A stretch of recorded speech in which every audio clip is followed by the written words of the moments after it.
I'm Ava. And I am Trudy, and we are welcoming you to the Las Vegas of the ancient world of Egypt back here, and it is El Armana. 1350 BC. Yes, and why are we here, you may ask? Because we're celebrating Akhenaten, the pharaoh who was really a feminist. He was a feminist. Yes, his wife, Nefertiti. Right, he was a mystic, he was a monotheist. Yeah, and he loved women. He did. And his family. And he was, he introduced an entirely new branch of art, very much like Dali-esque, or Picasso. Yeah. Distortion. Yeah. Distorted art. He was a revolutionary Long in so limbs. many ways. He was the first pharaoh to, I guess, inspire art that showed the little toe of the foot.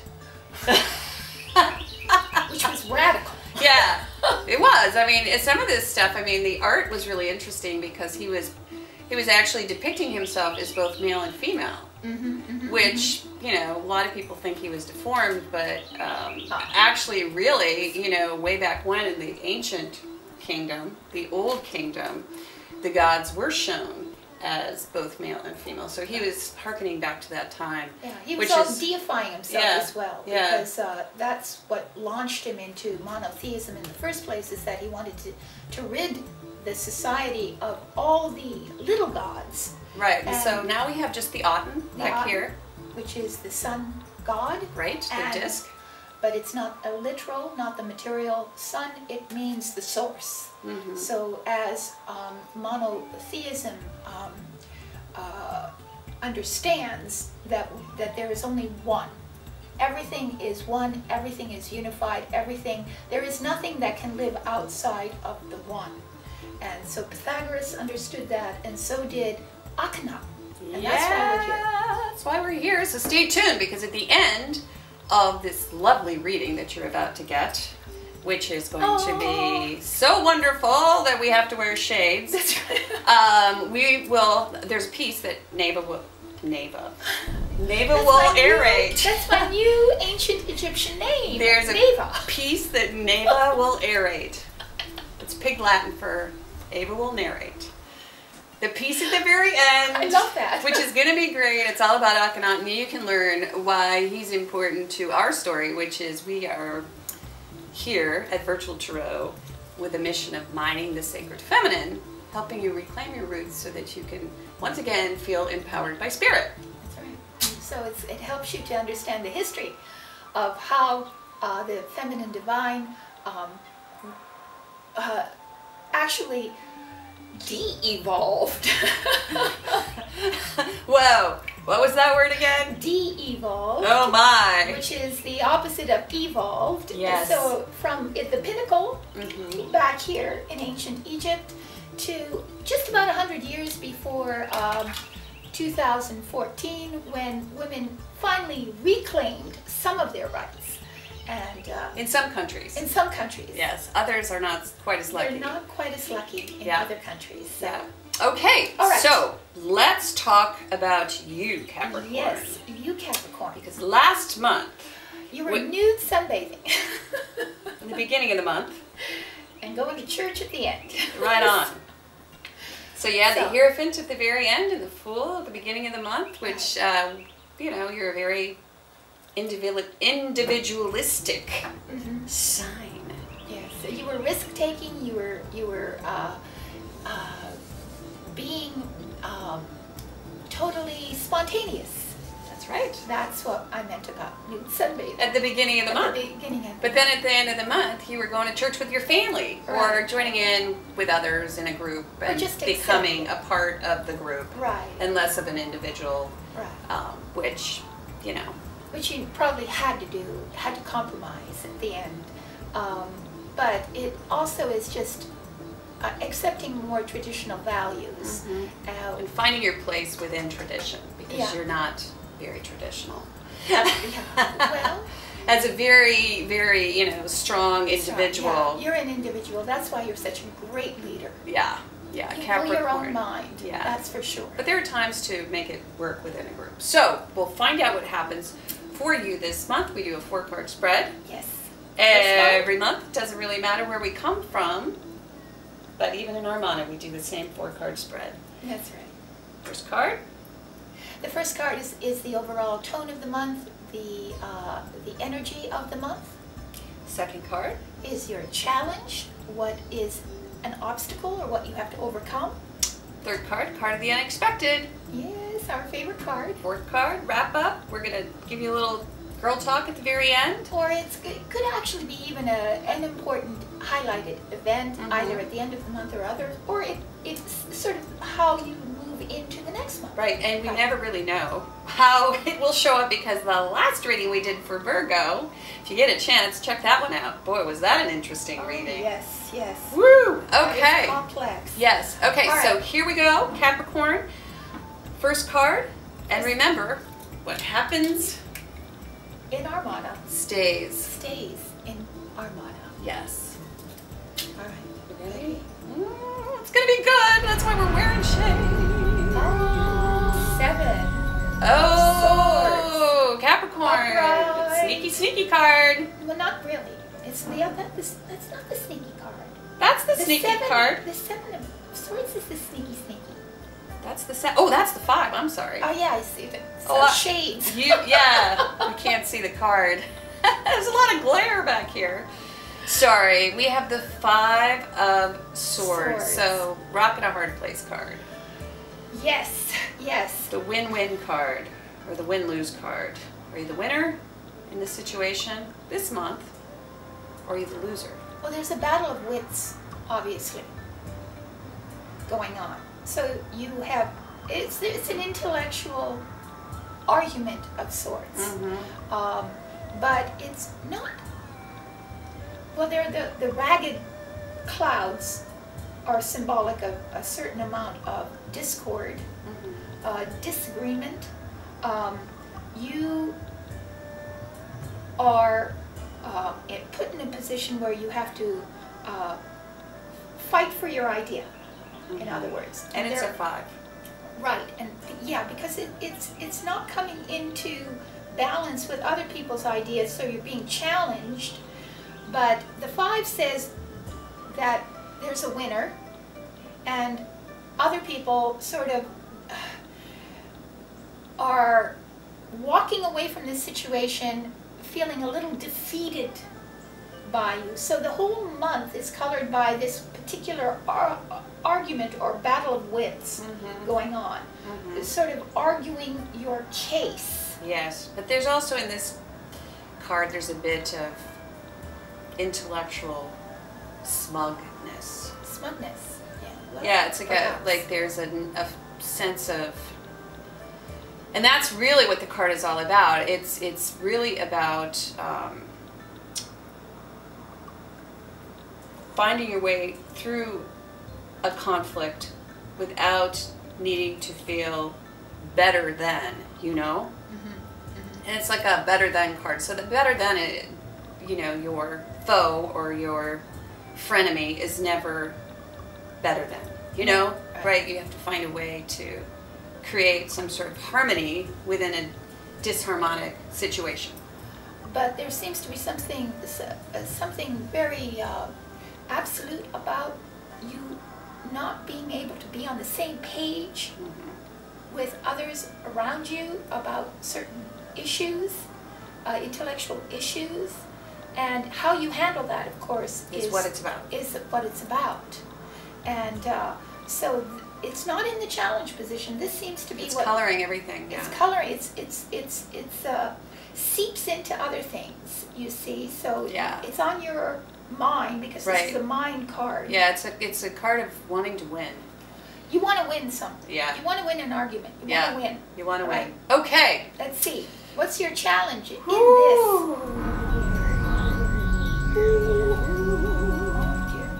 Okay, yeah, I'm not surprised. I'm not either. Okay, so we have in the position of challenge, okay, you are Capricorn. Every major arcana card is related to a sign. That's it. This is your card, the devil. And you may say, well, that's not very nice of you to say. Oh, the devil is Pan.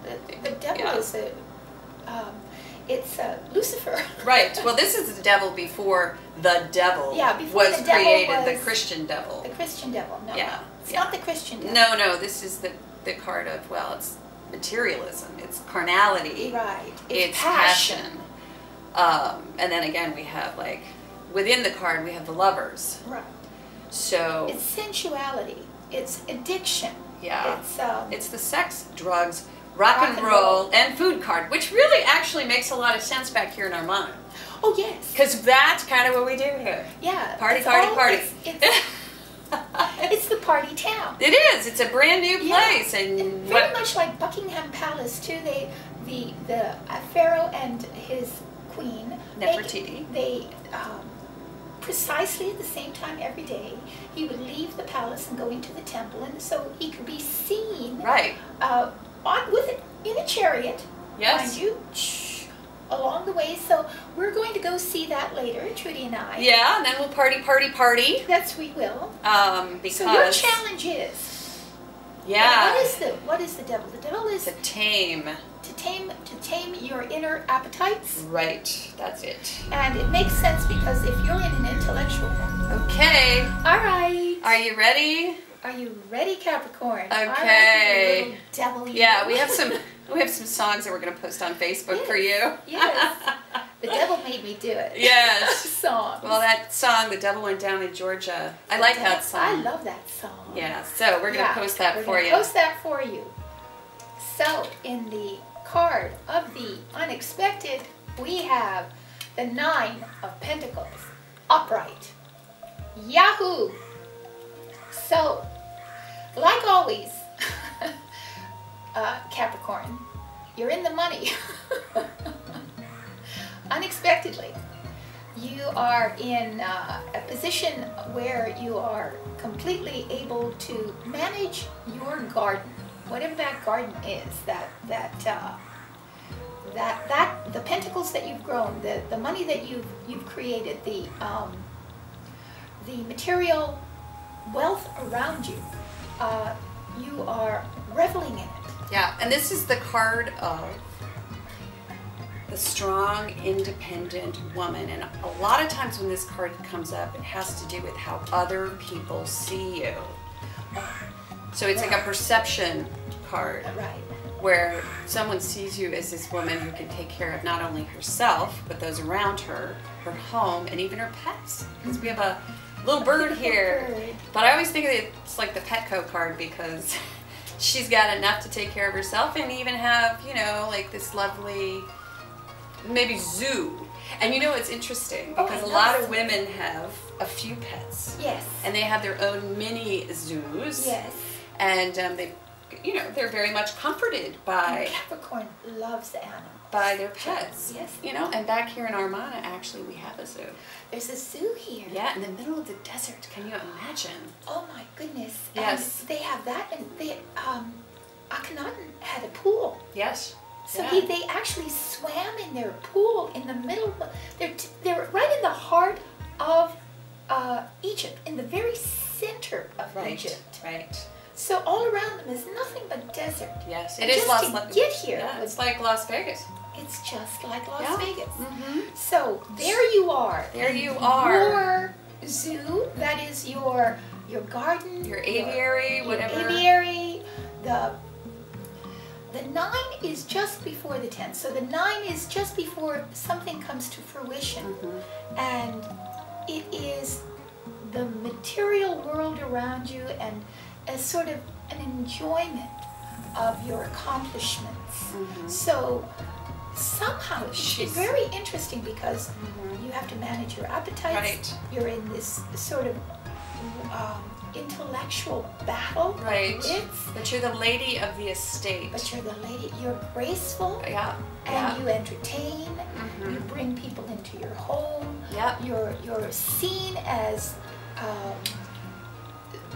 Nefertiti. You value land. This is Nefertiti. She's Nefertiti. She's created a lush environment around her which feeds her. You know, she also, and this is off topic, but she also reminds me of, you know, Ringling, Mabel Ringling. Because there are pictures of Mabel Ringling, and here, you know, we have the Ringling Circus. Yes. And if you go to Katazan, you will see photos of Mabel Ringling where she actually is almost wearing the same dress and has a bird. Oh, I visited. We were there. Her mansion. Yeah. And it is Rococo. Yes, it is Rococo. But she was very much the woman of the estate. She certainly was. Mm-hmm. And she was very secure, very solid, very... And also very eccentric. Yes, very eccentric. In the 20s. In the 20s. Yeah. She had like a pet baboon and all these crazy animals. And she was very fashionable. Yeah. I mean, her... Oh, yeah. Regal. She had a bearing about her. Yes. And that's what this card is. That is, yeah. It's the independent woman who's created her own world around her. Yes. And so unexpectedly you are acknowledged for that. You're known for that. You become public. Yes. In that regard. Yeah. You know? Yeah. It's a perception card. It's a perception. Okay, here we go. And the last position is...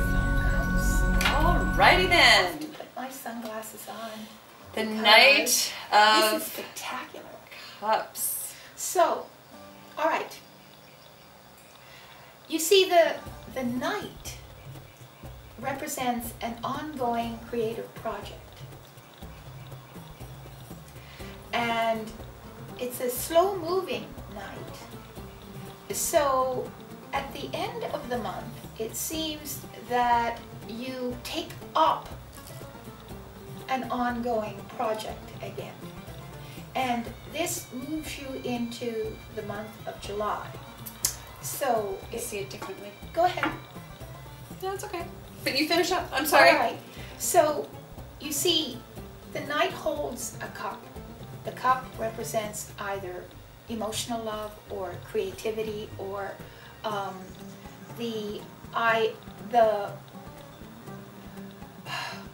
the feeling of having put a great deal into something that has been emotionally fulfilling and now taking it forward, moving that even more into the future and moving carefully, cautiously with that.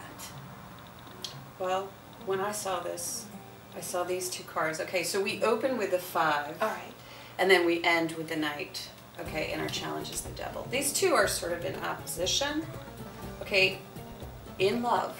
Okay. Mm-hmm. Now you're a very independent, solid woman who likes to get her way. True.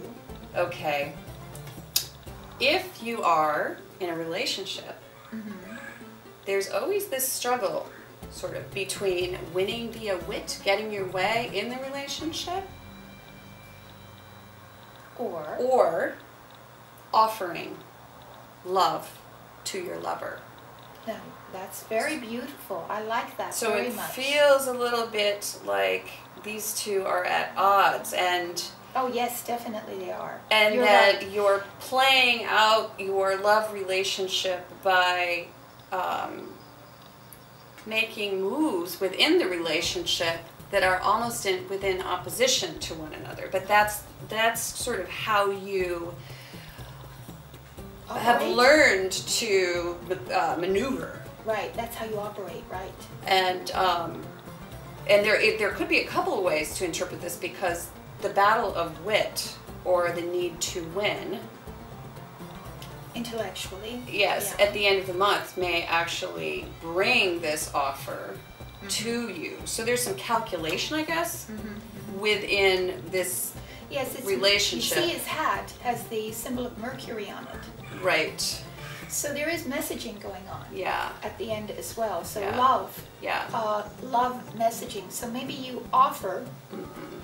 a cup of peace. Yes. A peace offering. Mm-hmm. In lieu of all the discord. Or a carrot.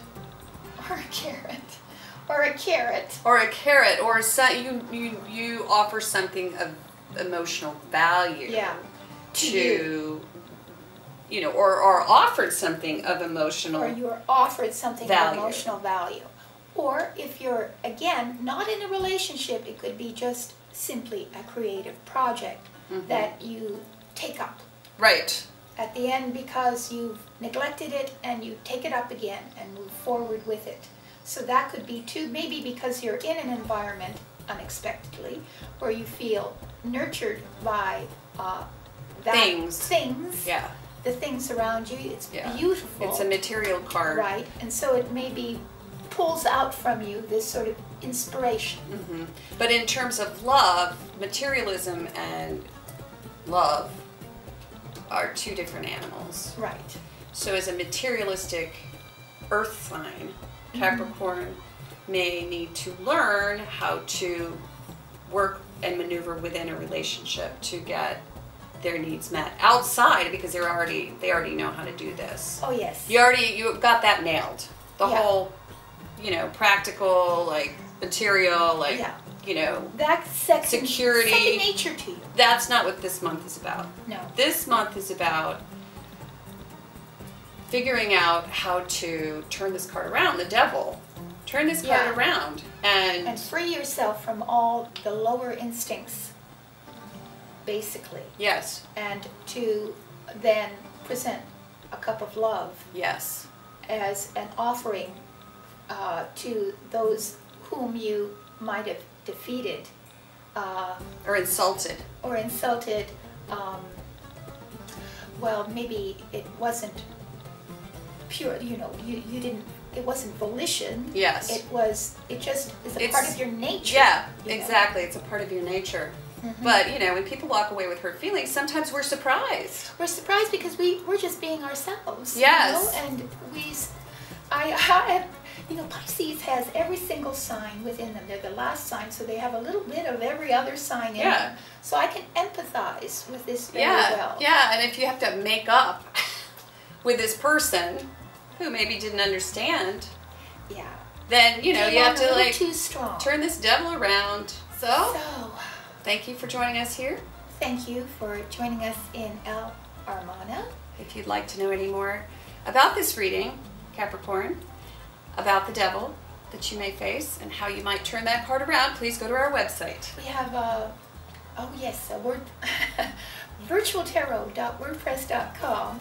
I'll remember it one day.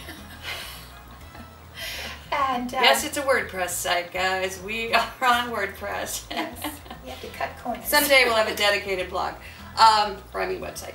So go there, please choose a reading. The life path could be good for you. Or right now, the deep meaning reading would probably be appropriate for whatever is happening in your life with relationship, family, even your career.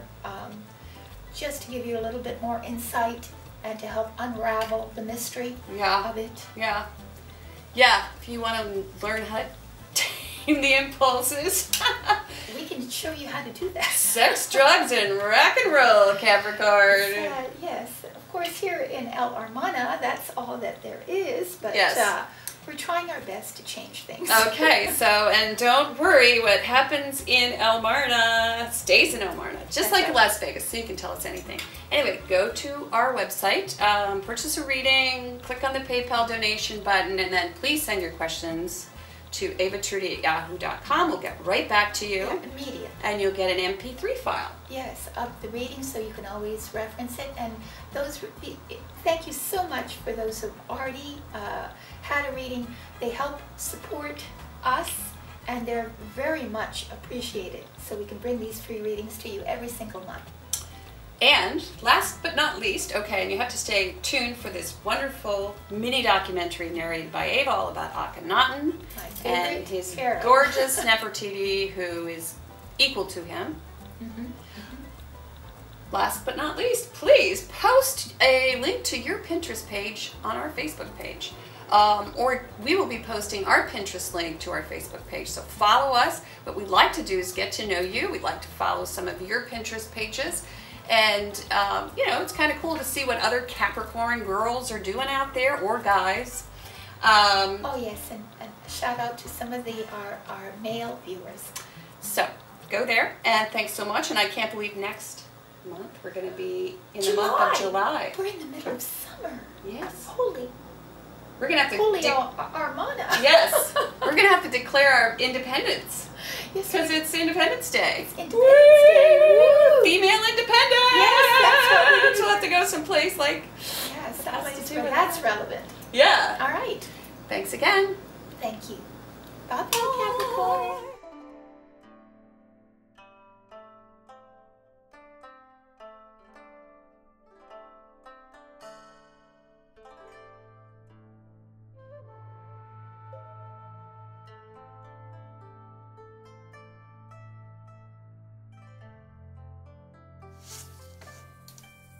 This month we explore the extraordinary story of the reign of the pharaoh Akhenaten and Nefertiti, who ruled Egypt for about 17 years between roughly 1353 BC and 1335 BC. Akhenaten was known as an iconoclastic genius, a poet, and a philosopher. While even just a boy, he fought against the selfish and the strong, whom he identified particularly with the priests of one of their pantheon of gods named Ammon. This was a polytheistic society in ancient Egypt, and the priests of Ammon were prone to tyranny, and so Akhenaten resolved to destroy the priests and their gods, and to supplant them with his god, with a single god named Aten, the sun god.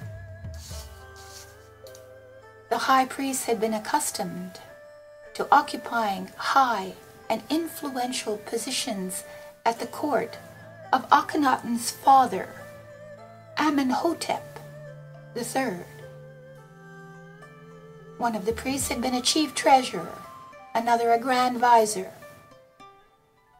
But the single-minded and rebellious Akhenaten, when he ascended to the throne, began to embrace and develop the theological beliefs of the obscure Aten solar cult. And he set forth to convince an unheeding world of Aten's sovereignty over all of creation, thus making Akhenaten the first monotheistic ruler of the ancient world. Akhenaten had the noble desire to make all men wise, just, free, and mild. But Akhenaten was also a feminist, believing in the equality of women, as was proved when he married his wife, Nefertiti. She was a queen consort and became co-regent and equal to the pharaoh. She was committed to Akhenaten's vision and is often portrayed worshiping beside him. The royal couple delighted to appear among the people, accompanied by their children. Nefertiti, in some works of art, is shown standing equal next to her husband, symbolically showing that she was equal to her husband. As time went on, treason was attempted by the priestly party, which roused the ire of the strong-minded young king, for he suddenly began a war of bitter persecution against the god Ammon. Everywhere the god's name was chipped from the monuments, the tombs were entered, and the young pharaoh did not spare even the name of his father. It was at this time that he became officially known as Akhenaten, the spirit of Aten. Akhenaten decided to leave Thebes then, and at El Amana, about 250 miles north, he caused to be laid out a garden city in which were built a gorgeous palace which surpassed that of his father, and a great temple dedicated to the one and only god, Aten. Akhenaten was a proud and profoundly serious man with a great mission, a high-souled prophet. Akhenaten believed it sinful to take away the life which Aten gave. No sacrifices were offered up at his temple. The fruits of the earth were laid on the altars instead. Aten was revealed in beauty, and his worshippers were required to live beautiful lives, believing that the cultured mind abhorred all evil and sought after only that which was most excellent. Akhenaten promoted the idea of the universal brotherhood of man and conceived that the world was beautiful and was pervaded by universal peace. And though Aten, the god, was a sun god, he was not actually the material sun. He was the first cause manifested by the sun, from which all things came, and from which ever issued forth the life-giving and life-sustaining influence, symbolized by rays ending in hands that support and nourish human beings.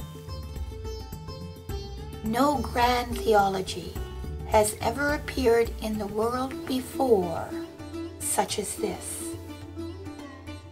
It is the forerunner of the later monotheistic religions, while it is even more abstract and impersonal, and may well mark as scientific theism, which in our modern world would be equivalent to the ideas of the 20th century mystic Rudolf Steiner.